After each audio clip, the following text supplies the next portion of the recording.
आप सभी का बहुत बहुत स्वागत है अपने YouTube चैनल पर। जैसा कि आप सभी को पता है, कल हमने आपको रिसर्च मेथोडोलॉजी के संबंध में क्लास कराई थी, जिसमें क्या हमने आपको रिसर्च में क्या क्या आता है उस संबंध में ये चीज़ें बताई थी। ये क्लास उन अभ्यर्थियों के लिए महत्वपूर्ण होने वाली है जिनका किसी भी यूनिवर्सिटी में, जहाँ प्री PhD कोर्स वर्क कह लें या PhD कोर्स वर्क कह लें, जहाँ पर रिसर्च पढ़ाई जाती है। जैसा कि मैंने कल आपको बताया था। देखिए, जो स्टूडेंट हिंदी माध्यम से हैं उन्हें इंग्लिश में पढ़ने में बड़ी दिक्कत का सामना करना पड़ता है। ठीक है, देखिए वो समझ तो जाते हैं कि इंग्लिश में बात क्या कही जा रही है, पर वो कनेक्ट नहीं कर पाते हैं। ठीक है, तो इसी कारण से क्या है, हमने एक शुरुआत की थी कि जो रिसर्च मैथोडोलॉजी है, जो आपके PhD कोर्स वर्क में पढ़ाई जाती है या कहीं कहीं प्री PhD कोर्स वर्क कहते हैं जिसे, उसमें जो रिसर्च पढ़ाई जाती है वो क्या है, हम आपको हिंदी माध्यम में पढ़ाएंगे। ठीक है, कल मैंने आपको टॉपिक डिस्कस करा दिए थे कि रिसर्च में क्या क्या चीज़ें पूछी जाती है। रिसर्च का पूरा जो पैटर्न है, ठीक है, वो आपका UGC नेट का ही है। आपने देखिए नेट क्लियर किया हुआ है, या जो स्टूडेंट एंट्रेंस के थ्रू किसी विश्वविद्यालय में गए हैं और जिनका selection pre PhD course work के लिए हुआ है या PhD कोर्स वर्क के लिए हुआ है, तो उन्हें रिसर्च पढ़नी पड़ेगी। ठीक है, तो रिसर्च में आप क्या क्या पढ़ेंगे? सबसे पहले तो हमें एक पृष्ठभूमि तैयार करनी पड़ती है किसी भी चीज़ की। कार्य कोई भी हो, बेसिक रूप हमें पता होना चाहिए कि रिसर्च चीज़ होती क्या है। ठीक है, और करते क्यों हैं। पहली बात, जैसा मैंने आपको पॉइंट लिखवाए थे कि हम एक क्रमबद्ध तरीके से चलेंगे, क्रमबद्ध तरीके से, जिसमें सबसे पहले हम रिसर्च को समझेंगे कि रिसर्च का अर्थ क्या होता है, या कह लें शोध का अर्थ क्या होता है, शोध की अवधारणा क्या है और शोध की परिभाषाएं, विद्वानों ने क्या क्या परिभाषाएं दी हुई हैं। ठीक, तो उस संबंध में हमने आपको बताया। इसके बाद देखिए हम क्या है, आपको शोध के उद्देश्य, महत्व, परिकल्पना, ठीक है, शोध के प्रकार, शोध की पद्धतियाँ जो महत्वपूर्ण है, ठीक, उसके बाद शोध कितने चरणों से होकर गुजरती है। ठीक है, तो ये सारी चीज़ें हमने आपको बताई थी।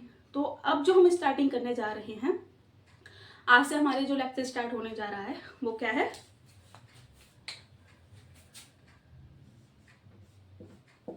शोध का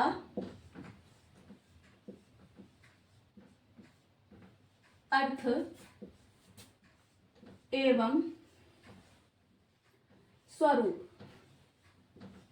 ठीक है, तो आज क्या हम चर्चा करेंगे, शोध का अर्थ क्या होता है और किन किन शब्दों का प्रयोग शोध के रूप में किया जाता है। देखिए, जैसे मैंने आपको बोला, शोध को अगर देखें रिसर्च, ठीक है, तो रिसर्च में री जुड़ रहा है, तो री का अर्थ होता है, जैसे मैंने कल आपको लिखा था, तो री का अर्थ होता है पुनः, सर्च का होता है खोज। सबसे पहली बात एक दिमाग में ये चीज आती है कि शोध हम करते क्यों हैं। बिना उद्देश्य के, बिना कारण के कोई कार्य नहीं किया जाता, उसके पीछे कोई ना कोई कारण होता ही होता है। ठीक है, जैसा मैंने आपको बोला कि हिंदी माध्यम की आपकी क्लासेस रहेंगी, तो इसमें देखिए आप अपने सब्जेक्ट के हिसाब से अपने क्षेत्र को कनेक्ट करेंगे। ठीक है, मेरे जितने भी उदाहरण होंगे वो मैं हिंदी से संबंधित ही दूंगी। ठीक है, आप अपने सब्जेक्ट से कनेक्ट करें जो हिंदी माध्यम के विद्यार्थी हैं। तो जैसा मैंने बोला कि शोध करते क्यों हैं। ठीक है, शोध करने के लिए सबसे पहले जो व्यक्ति शोध करना चाहता है, पहले तो वो जिज्ञासु हो, उसमें तर्क वितर्क की शक्ति हो। ठीक है, दूसरी बात, शोध में क्या है, जैसे वस्तुनिष्ठता होती है। ठीक है, कि जो चीज है उसी को प्रदर्शित करते हैं, उसमें आपकी व्यक्तिगत भावनाएं नहीं रहती। तो हर क्षेत्र की अपने रिसर्च करने का अलग अलग तरीका होता है, प्रैक्टिकल सब्जेक्ट का अलग होता है। ठीक है, जिसे हम प्रयोगात्मक रिसर्च कहते हैं या शोध कहते हैं। वहीं अगर साहित्य पर शोध की जाए तो वो साहित्यिक शोध कहलाती है। ठीक, तो अब हम समझते हैं शोध के अर्थ को। जैसे मैंने आपको बोला कि जो रिसर्च है, अब जो रिसर्च की जाती है, जैसा मैंने आपको कल ही बोला था कि ऐसा कोई भी क्षेत्र नहीं है जिस पर शोध कार्य नहीं हुआ है, सब पर शोध कार्य हुआ है।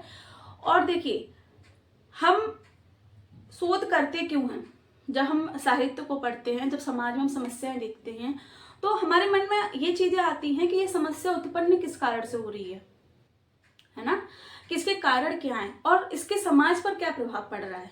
ये सारी चीजें सोच कर ही तो सारी चीजें देखी जाती हैं। जब आप सोचोगे, है ना, समाज में जब आप अनुभव करोगे, इधर उधर की चीजें देखोगे कि अच्छा ये चीज, ये समस्या इस कारण से उत्पन्न हो रही है।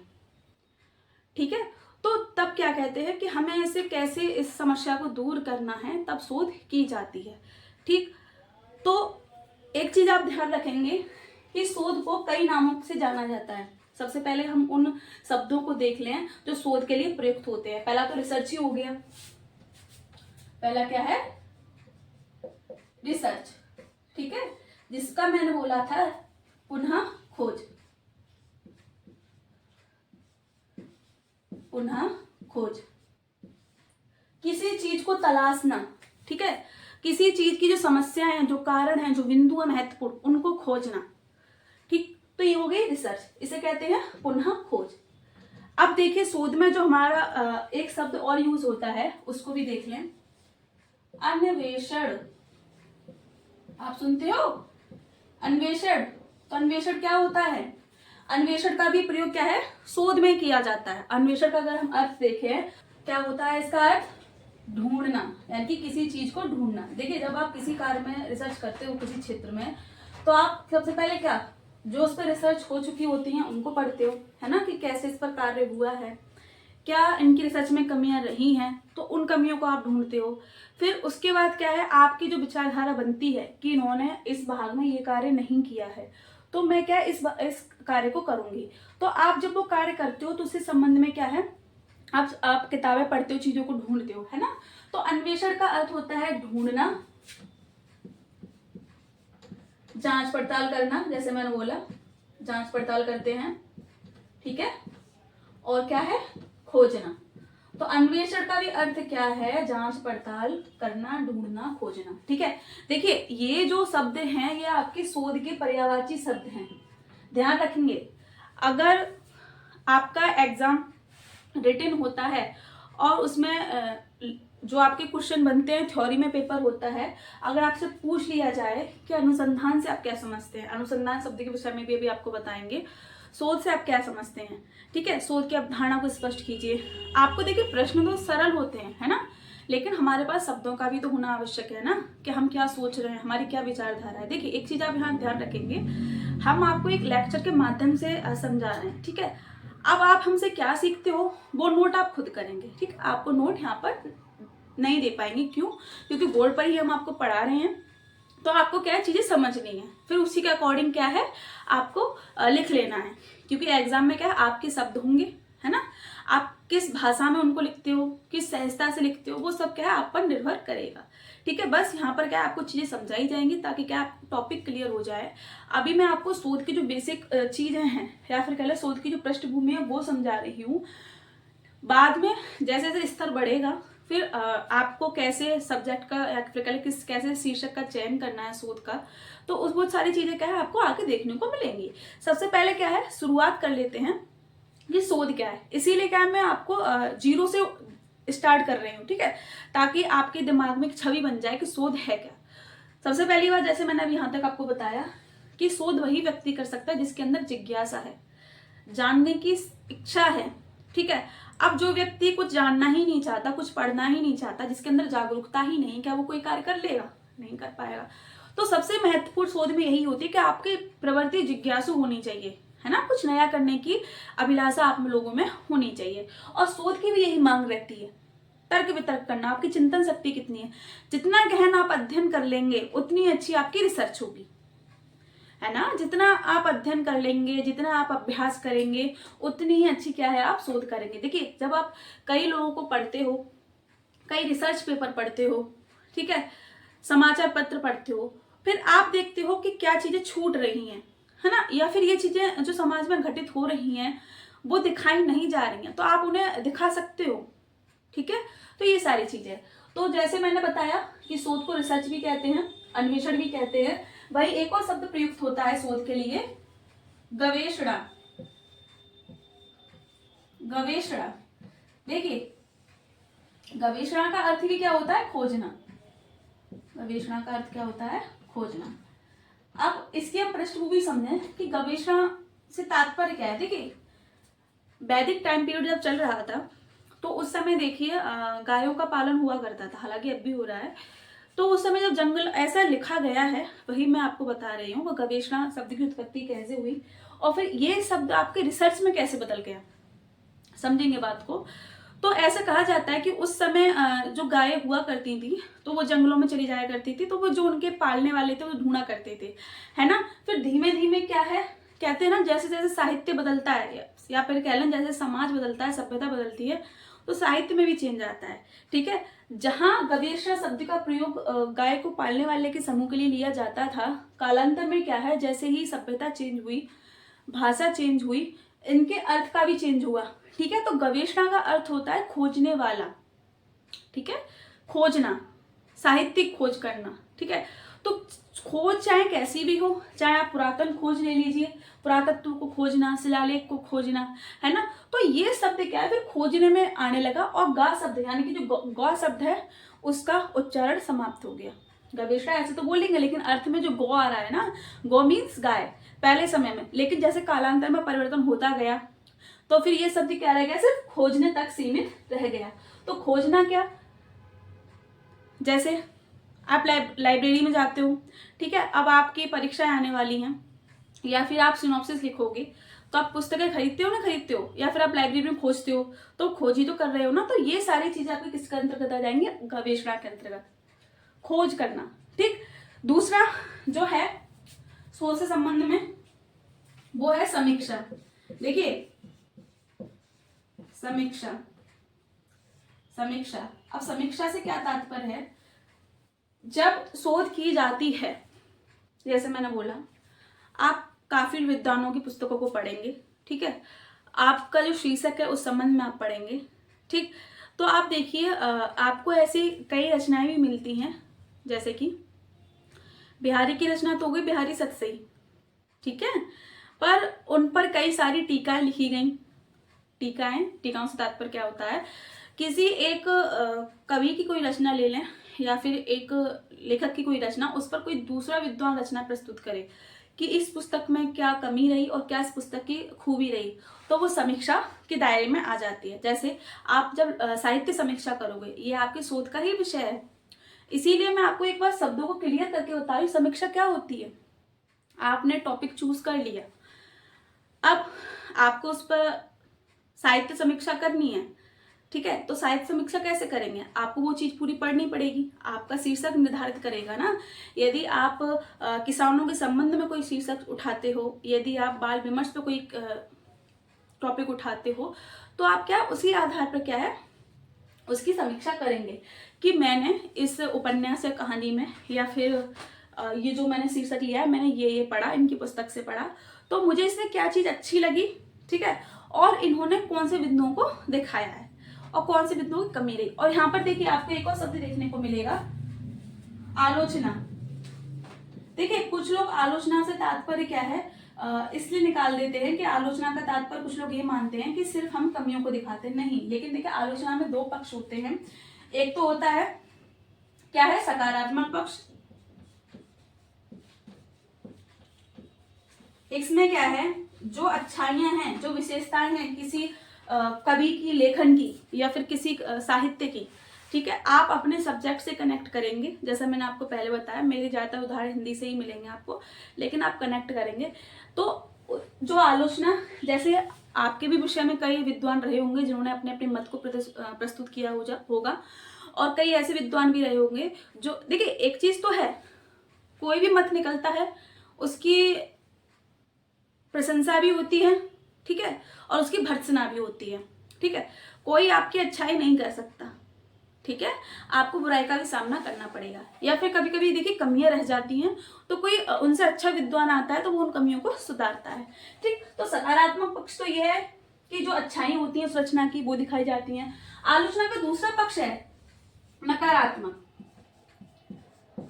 इसमें क्या है, कमियां और खामियां दिखाई जाती हैं। लेकिन ज्यादातर लोग क्या है, आलोचना को तात्पर्य है नकारात्मक रूप में ही दिखाते हैं। ठीक है, लेकिन इसमें क्या है, विशेषताएं और जो कमियां होती है उनके बारे में चर्चा की जाती है। एक और शब्द हमारे रिसर्च के लिए प्रयुक्त होगा, वो क्या होगा, यहां लिख लेते हैं, परिशीलन। परिशीलन, परिशीलन या अनुशीलन।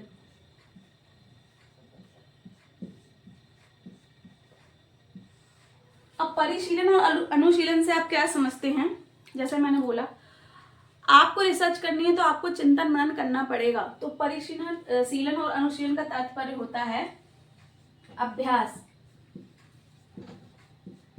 अभ्यास करना, या चिंतन मनन करना, चिंतन मनन करना। ठीक है, जो महत्वपूर्ण शब्द हम शोध के लिए प्रयुक्त करते हैं, ठीक है, जो महत्वपूर्ण शब्द है हमारा जिसका प्रयोग भी देखते होंगे, अनुसंधान। ठीक है, और देखिए शोध के बाद अगर कोई शब्द प्रयुक्त होता है तो अनुसंधान क्यों प्रयुक्त होता है, क्योंकि ये साहित्यिक दृष्टिकोण से अपना विशिष्ट महत्व रखता है, क्योंकि ये अपने आप में सारी चीजों को समाहित किए हुए है। जैसे खोजना, अभ्यास करना, गहन अध्ययन करना, जांच पड़ताल करना, ठीक है, दोनों पक्षों को देखना। तो ज्यादातर आप देखिए किसी भी साहित्य में अनुसंधान जो शब्द है उसका प्रयोग किया जाता है। तो आपने अब तक यहाँ पर क्या समझा, मैंने आपको यहाँ पर शोध के अर्थ को समझाने के लिए इतने बिंदुओं को रखा, और ये बिंदु देखिए आपके लिए महत्वपूर्ण है। आपको पता होनी चाहिए कि रिसर्च के अलावा कौन से शोध के लिए शब्द प्रयुक्त होते हैं। अन्वेषण हो गया, परिशीलन अनुशीलन हो गया, गवेषणा हो गई, अनुसंधान हो गया, है ना, और समीक्षा हो गई, आलोचना हो गई। तो ये क्या है, ये शोध का ही पर्यायवाची रूप है। अगर हम बोलें कि शोध करी क्यों जाती है, तो शोध क्यों की जाती है, वो किसी समस्या का समाधान ढूंढने, उसके उद्देश्य, प्रभाव, कारण को दिखाने के लिए की जाती है। समझ आ रही है आपको बातें? ठीक, अब जैसा कि मैंने यहाँ पर आपको बताया, हाँ, अर्थ आपको समझ में आ गया होगा।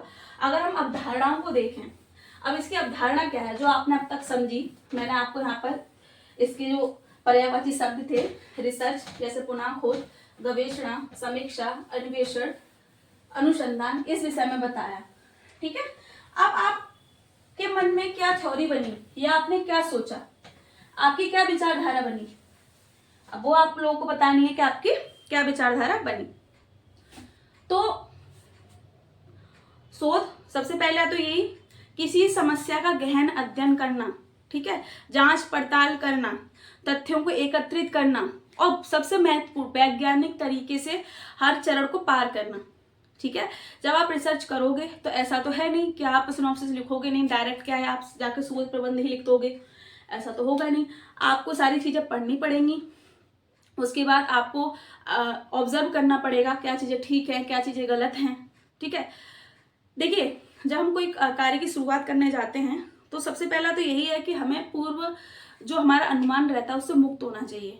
जैसे हम किसी व्यक्ति से मिलते हैं, ठीक है, तो अगर हम उसके विषय में जानते नहीं हैं और दो तीन लोग उसके बारे में गलत धारणा बना के प्रस्तुत करें तो उसमें विश्वास भी कर लेते हैं, और विश्वास करना भी जायज है, मनुष्य की प्रवृत्ति है ये, सुनी सुनाई बातों पर नहीं होना चाहिए।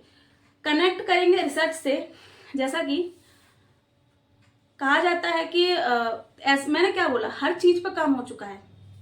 ठीक है, ऐसा कोई पक्ष नहीं है जिस पर काम ना हुआ हो, लेकिन आपको वो चीजें ढूंढनी पड़ेंगी। किसी ने आपसे बोल दिया कि आप इस पर कार्य कीजिए, ठीक है, और आपका मन हो कि नहीं मेरा तो मन दूसरे क्षेत्र में कार्य करने का है, और वो आपसे कह दे कि अरे इस पे क्यों करना, इस पर बहुत कार्य हो गया है।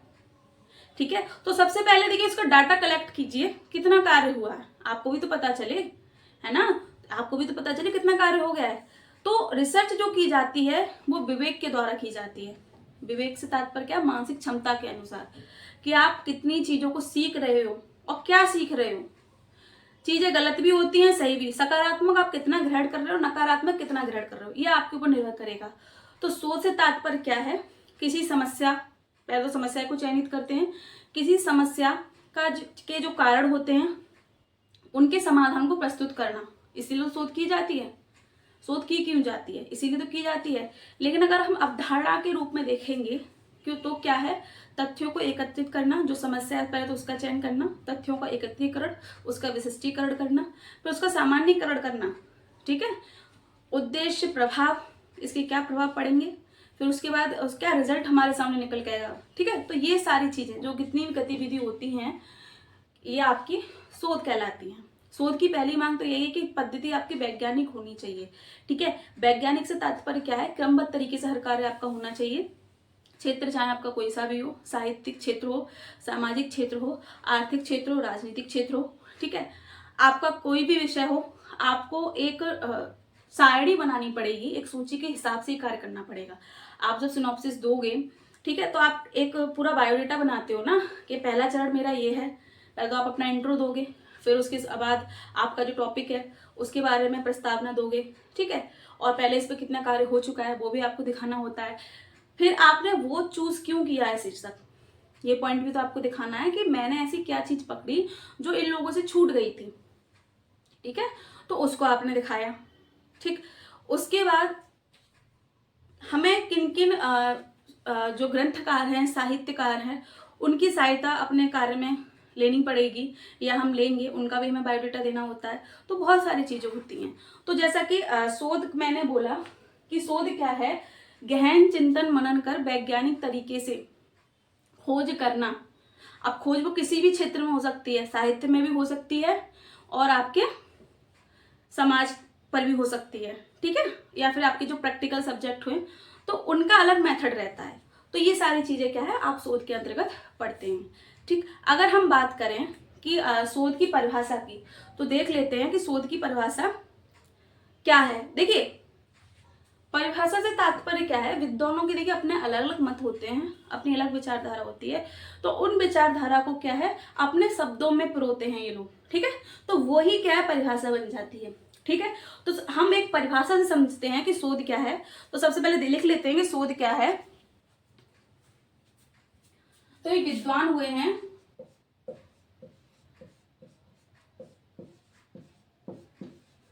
जेम्स ड्रॉवर,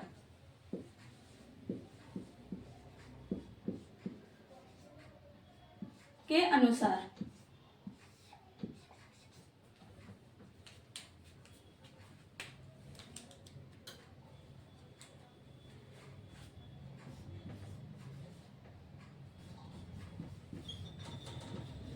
किसी क्षेत्र में ज्ञान एवं सत्यापन की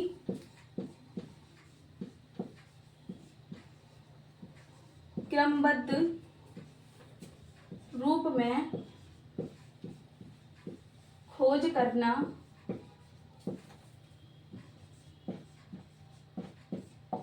ही शोध है।